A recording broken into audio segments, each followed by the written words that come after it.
So Shang-Chi and the Legend of the Ten Rings is Marvel's latest installment in the MCU, and y'all, the MCU is incredible, isn't it? We're so many movies in, we're already past Endgame, and we're 2 movies deep, guys. Black Widow and now Shang-Chi. What's going on, y'all? My name is Leo Rydell, and I'm here today to review Shang-Chi and the Legend of the Ten Rings. But before I get into that, be sure to hit that big red subscribe button below and come back for more geeky news, updates, opinions, and more. So let's talk about Shang-Chi, shall we? Shang-Chi is directed by Destin Daniel Cretton, and it stars Simu Liu in the lead role of Shang-Chi, along with Awkwafina, Tony Leung, Michelle Yeoh, and more. And it follows martial arts master Shang-Chi, who confronts the past he thought he left behind when he's drawn into the web of the mysterious Ten Rings organization.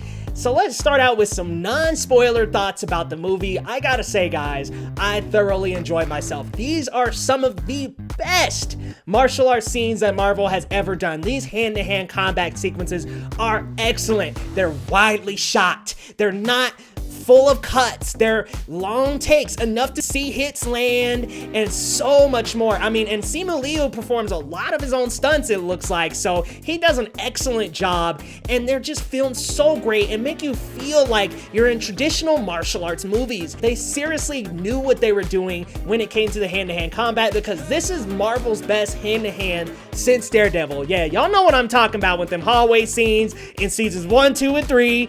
Man, there is so much great hand-to-hand in that series, and it just transcends so well into this movie. Also, Simu Liu, excellent actor for this role. I think he plays a stoic main character who's driven and has to embrace both sides of his past in order to confront an evil that he was not prepared for. So I love him in this role. I love Awkwafina in her role, as well as his best friend Kate. I think they have really good synergy and energy together, and what's nice is they don't force them into a relationship. There's not a lot of romantic tension or hint between the two of them, but if it does happen that way, I don't think I'd be surprised. But at the same time, I do like just this platonic friendship that you don't really see between a man and a woman that much in the MCU. So kudos to Marvel for bringing out a platonic relationship between a man and a woman. Really well done. And of course, Tony Leung and Michelle Yeoh deliver incredibly. I mean, Michelle Yeoh is awesome. Crouching Tiger, Hidden Dragon. I know y'all know what I'm talking about. So seriously, she delivers, and the visuals are a spectacle. It is incredible, guys. Like, I really enjoyed this movie for some of the offerings that it had, but if you have not seen the movie, you might want to turn back around, go check out the movie, and then check out the rest of the review, because I'm about to dive into spoilers and a couple of problems I have with Shang-Chi. So let's get started on the spoiler section.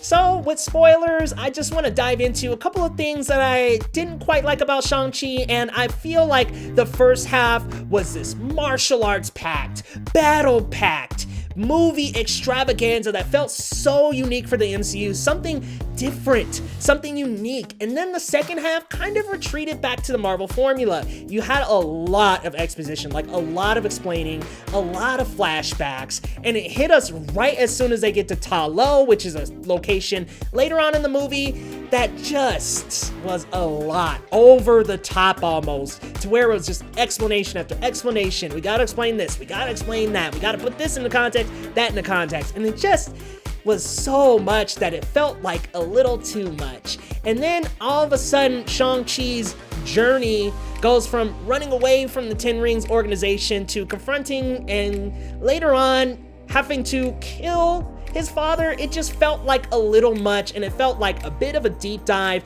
for something that didn't quite build in the movie that well.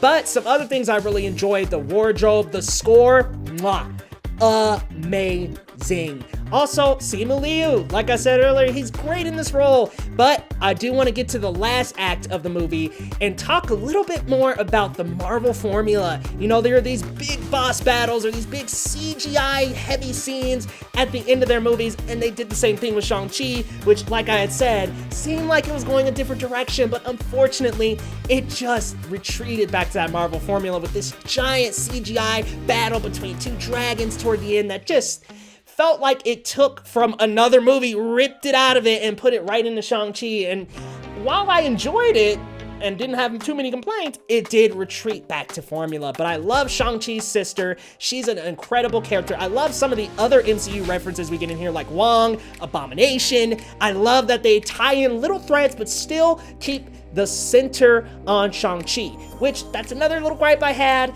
Sometimes he gets kind of overacted, and I don't want to say that in the sense that he overacts, but sometimes other actors with him take his spotlight a little bit. Like sometimes Awkwafina's so funny that it's like, oh wait, Simu Liu's in the scene. Sometimes Michelle Yeoh just has such a graceful, poised presence that it takes away from Simu Liu as Shang-Chi. So sometimes he kind of gets his thunder stolen away, and it's not necessarily his fault. They just maybe needed to make him a little bit more oomph in that. But guys, really enjoyed Shang-Chi and the Legend of the Ten Rings. I thought it was a great installment in the MCU, and it's a really great start to Phase 4. And I know Black Widow technically was the start of the movies in Phase 4, but this feels more like a start on another path. So guys, I definitely recommend this movie, seeing it in theaters as soon as you can. And if I had to give it a rating out of 10, I would go with an 8.5 out of 10, B+, 4 out of 5. Really, really good movie. Solid, great martial arts, great action, good acting, and really nice little threads of the MCU here and there. Some great animals, some cool visuals. Guys, this is an awesome movie that you absolutely should check out, but